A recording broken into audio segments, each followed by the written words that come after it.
Hello and welcome to The Key, where we discuss ways to unlock efficiencies for your drivers on the road. My name is Lee Adam, and I'm a vehicle program expert here at Cardata.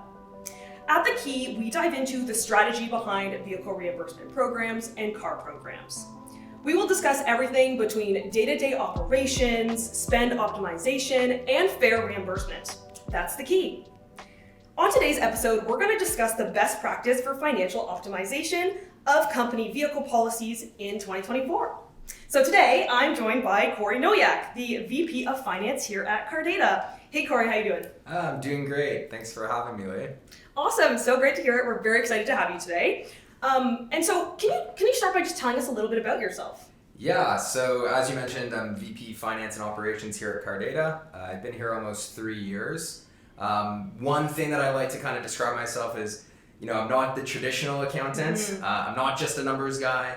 I do like to also take into consideration kind of the whole angle of business as well. I care a lot about our people. So that's part of the reason that finance and operations and really, leaning into both of those angles. That's awesome. Yeah, I mean, great to hear. What really made you passionate about pursuing a career in finance and optimization? Yeah, that's a deep question of where did it all begin and why I wanted to get into finance. But really, I do love numbers. I'm a very analytical individual. But as I said, as I've evolved and gone through my career, I've started more and more leaning into operations and really looking at ways that we can impact the business, both from a financial perspective and business improvement. And improvement is both financial and people's fulfillment as a career and really helping people develop so we can get the most out of the company. Right, yeah, that's a really great perspective to have. Now, why do you think that your involvement as a finance leader and a leader of the business is important in vehicle policy decisions and vehicle program decisions? So I would say at the end of the day, any vehicle program, it is a budgetary item. Right. So if you don't include finance, something is wrong. But that being said is you have to include everyone. And so what I would say is keeping us involved right at the beginning is very important. And really one of the key focuses that you need to consider when designing your policy and programs is around optimization. Right. And now that's a perfect segue, right? Because when making decisions about the upcoming year, there's no doubt pressure from all sides.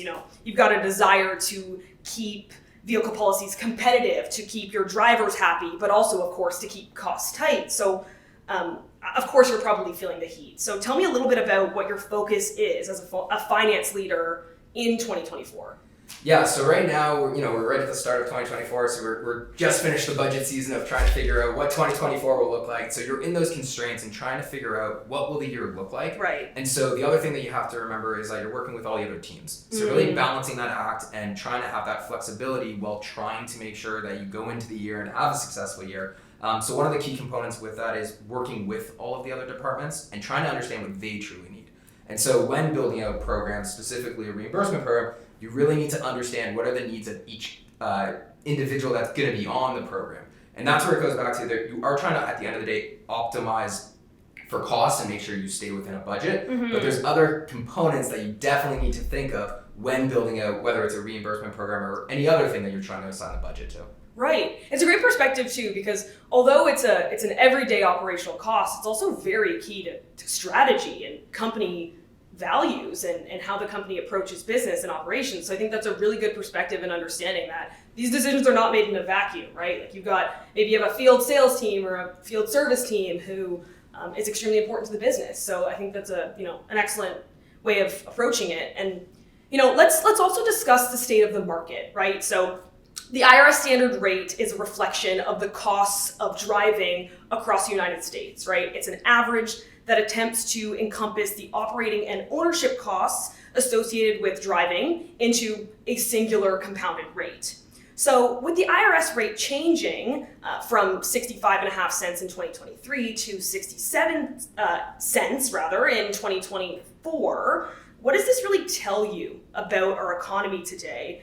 And what do you think the implications are on businesses? Yeah, so as everyone's been feeling it at the individual level and the corporate level, bottom line, things are getting more expensive. And there's been a lot of pressures on companies of what do you do with that? And that's where going back to the same point of trying to optimize, but making sure that you're keeping your employees happy. So one thing to consider is, going back to compensation and rewards and reimbursement, it really needs to be looked at holistically and try to see how we can use those different variables and leverage to understand and make sure that we're getting the most out of our employees, but also treating them fairly and getting them reimbursed for what they need.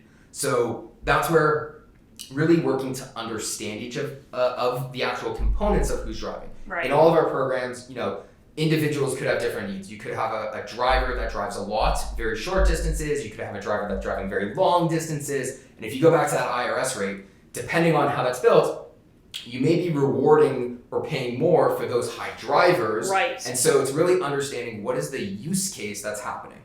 It's very similar to any other, I'll call it compensation, but it's kind of when you're deciding payroll and things of that nature, that any employee will have a very strong opinion of how they're being reimbursed. And that's where us as the business side need to make sure that we're considering those factors. And that's again where I lean on, this isn't just a monetary conversation, it's how it's perceived.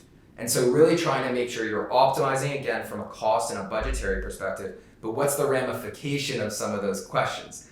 And so as you're going through it, working with those teams is going to be very important. So that's where even when you're deciding on the program, flexibility is going to be one of the key drivers, as well as, like I said, getting information from all parties. So working with, let's say it's a sales program that we're running this for. And so if it's an individual that is a merchandiser, driving to each of their clients, they're driving all throughout the Midwest and they're driving quite far.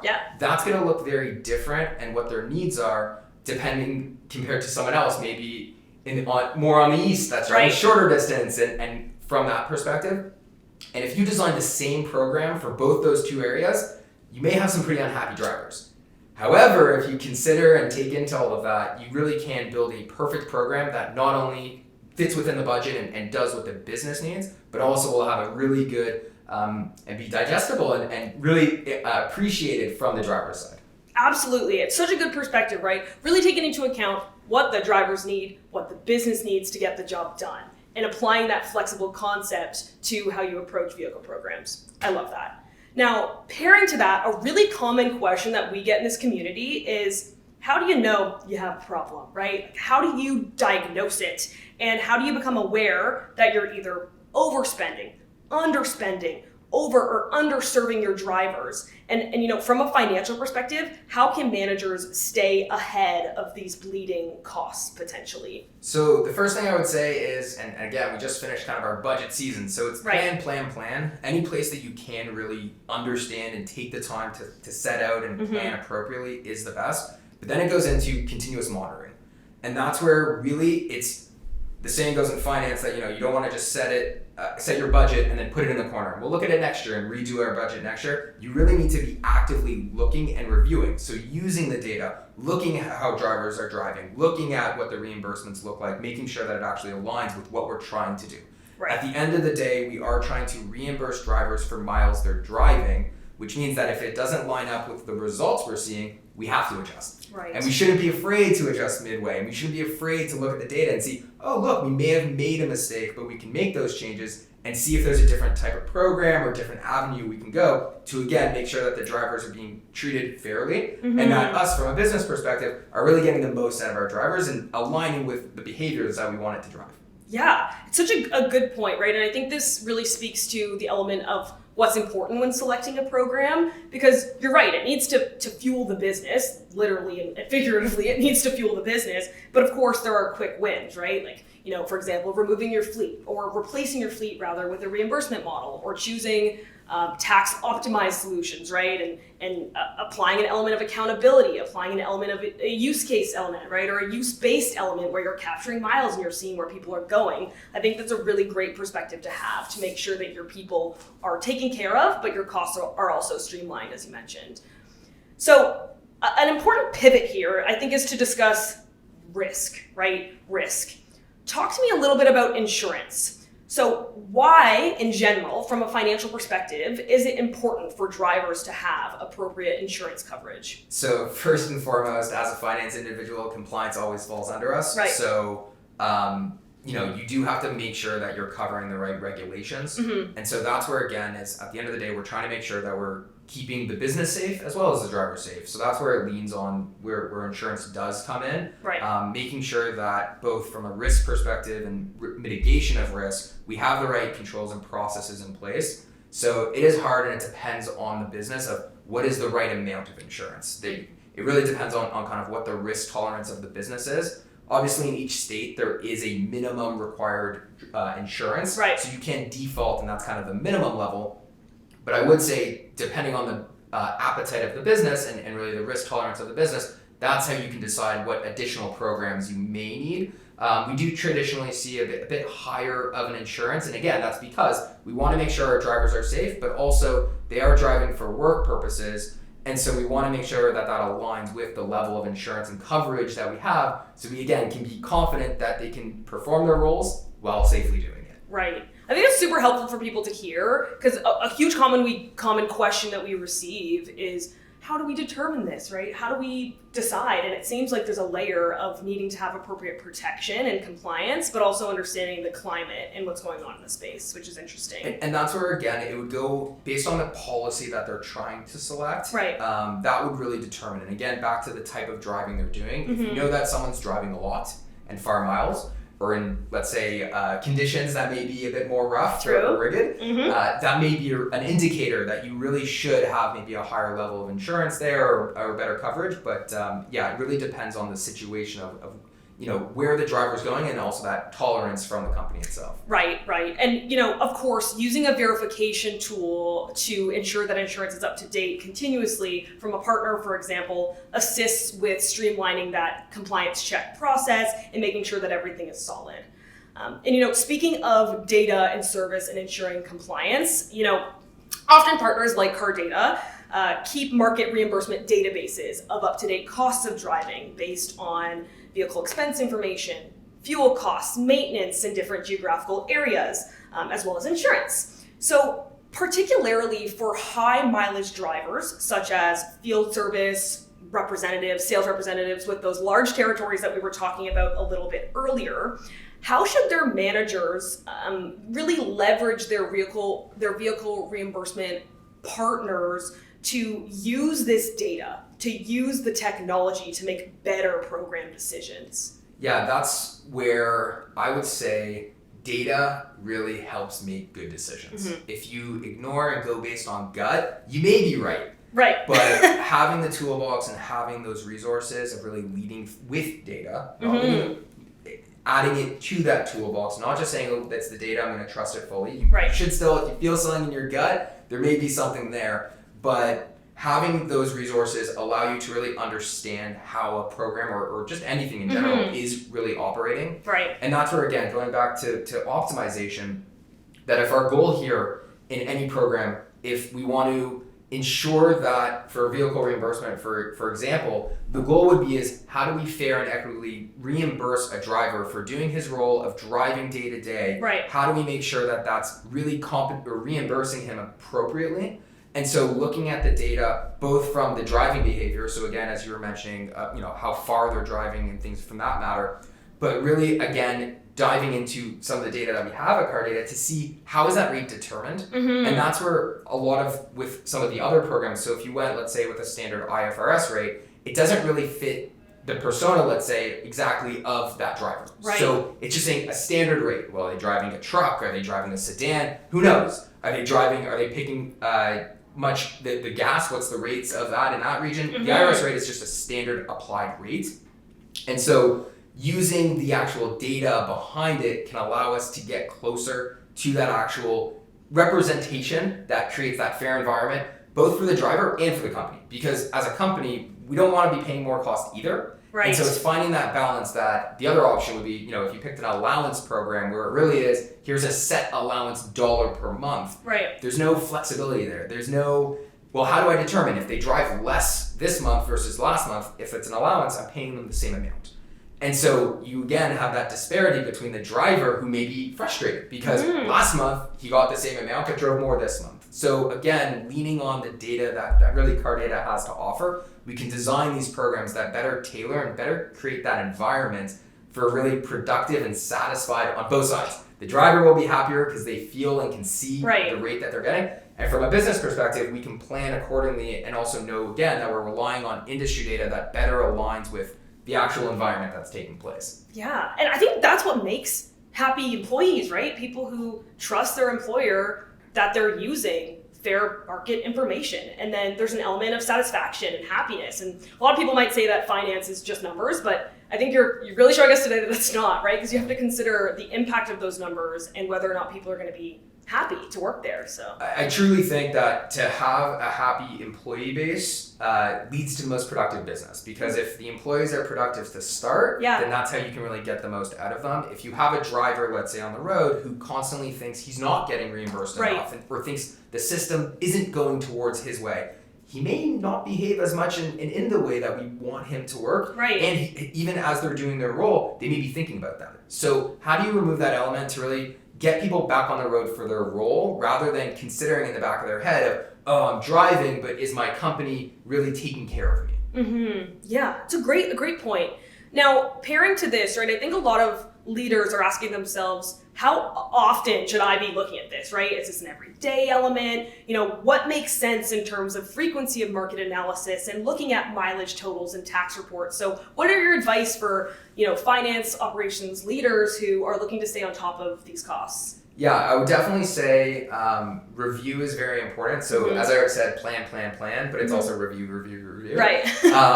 That's the whole thing of kind of to that same narrative of, as you set a budget, you don't want to just stash it and say, oh, I completed the project and that's the end of it. You have to have that constant review process on it. I would say from a minimum on an annual, and that's kind of the bare bones, which a lot of people do, have kind of set it, I'll look at it next year, that was enough. But really as frequently as you can would be better. And that's where trying to, even on a monthly basis if possible, because there's always going to be things that are changing. Right. There's always going to be also room for improvement. And so that's where I really would drive it, is the reason for the review is also, again, to get that optimization. There might be some little things that you may be able to tweak month over month that, again, goes back to that employee satisfaction you might be able to improve, or the business optimization that you may be able to improve. But the more that you look at it and more that you ask questions about, is this working the way that I want it to? Right. You can find other ways that you can, again, tweak it maybe slightly and have better results. Yeah, I think it's a perfect call out. And there are ways, of course, to leverage your partner, right? Like a partner like Cardata to say, okay, we've set these KPIs in place. How can we use what we know about each other and the outcomes we're trying to accomplish to make sure that not only are the managers and the administrators continuously monitoring against KPIs, but so are the partners, right? And we're putting guardrails in place to say, looks like we need a change. I think that's a really great call out. All right, now we've entered the FAQ portion of the key, where we're gonna review some frequently asked questions that we're hearing from the community and the vehicle reimbursement space. So the first question is about working with HR specifically. Now, depending on the organization, we see vehicle reimbursement policies, whether it's a company car or flat allowance. Sometimes that lives in HR, sometimes it lives in finance, sometimes there's a fleet manager. It's very different. So how do you see daily HR operations in compensation, as we mentioned, and benefits interacting with financial planning and vehicle policy decisions from your perspective? So one of the things that I despise most is silos. And really, it's about breaking down silos across the company. And working with HR needs to be a minimum requirement. Working with sales needs to be a minimum requirement. If you stay siloed, let's say finance is making the decision, you're already setting yourself up to not be successful. And really, I would recommend always at any opportunity, break down those silos, build the relationships, and really think cross-functional in order for anything to be successful, whether you're doing a reimbursement program or any business initiative. The more that you try to do it as one function leading the charge and kind of releasing it and saying, well, we're coming in and this is what you now need to do, it's not going to be successful. Right. You really want to bring people in early and build it as a team. And so HR, they know as well, like their mandate may be to get that employee satisfaction. And so if we try to do this alone in finance, you may be missing that component. There may be insights, there may be things that they can do to really ensure that success of this program. So I really would advise always include HR as much as possible. It is interesting, and I kind of always lean on that the back office, which traditionally is that finance and accounting, HR, IT, they're kind of looked at a bit on the back burner, or a bit on the outside. Right. There's an analogy that I've used before, and I always like to reiterate of that. A business is like a tree, and it's a living, breathing organism. You've got the marketing team and the sales team. They're really like the leaves on the top of the tree. They're flashy. Everyone sees them. They change colors. They're really cool. They draw your attention. Then you work your way down through the tree, and you've got the product team. So that's building out the product. It's a bit less agile, but it can shift to how the trends are going. If the leaves and the marketing is saying, ooh, customers really want this, well, we can build that way. Then you get down to the roots, which is that back office. Now, although you may not see them, they're very active. Right. And as you know, with trees, roots go all the way. So they have that breadth. They're really involved. They influence sales. They influence product. They're the stability. Yeah. And that's where, again, if your roots are not stable, and if they're not working together and not aligned, your tree's not really going to stand out. So it is an analogy that I kind of live my life by, and that's how I like to build organizations. We really want to bring up that marketing or the finance team and bring up that back office. So that's where, kind of to the initial question, how do we involve HR? Well, HR is really supporting the full infrastructure. So if we don't include it, you're pretty much going to get a lopsided tree. Right.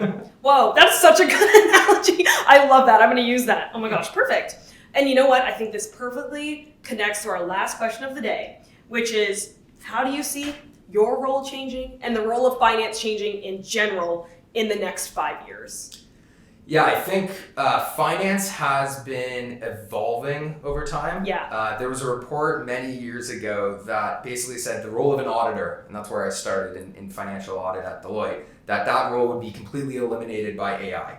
And so, as we all see different AI tools coming out, and chatbots and ChatGPT and all these things, that the role of finance has truly evolved, and it's become less of a numbers person, and less of, okay, give me this report. And that's where it's trending towards more of that operational business focus. And that's where, from my perspective and why I've really leaned in, it's building that operational idea. How do we do change management? How do we make sure adoption is good? And it goes farther than just the numbers and considering the broader business scope and more of that strategic scope of, well, every decision I make will have an impact on the business.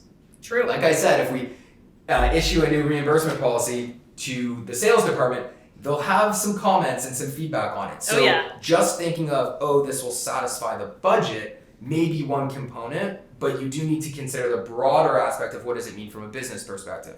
One thing I did want to touch on was even the types of programs that there is opportunity for, let's say, tax advantages.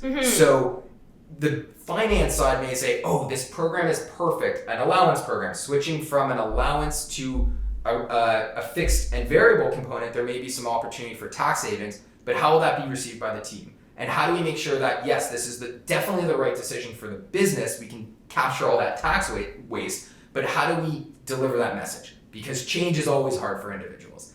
And so that's where really evolving the finance role into more of that operational, we're going to be dealing with lots of change management. Right. But we know at the end of the day, we're dealing with people. Yeah. And so how to be successful with the decisions we make, we have to consider that full picture. I love that. Such a perfect perspective going into 2024. Really appreciate that.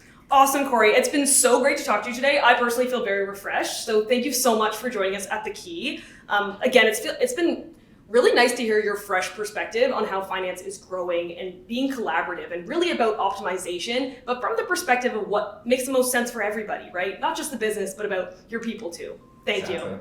Awesome. That's been The Key. We'll see you next time. Drive safe.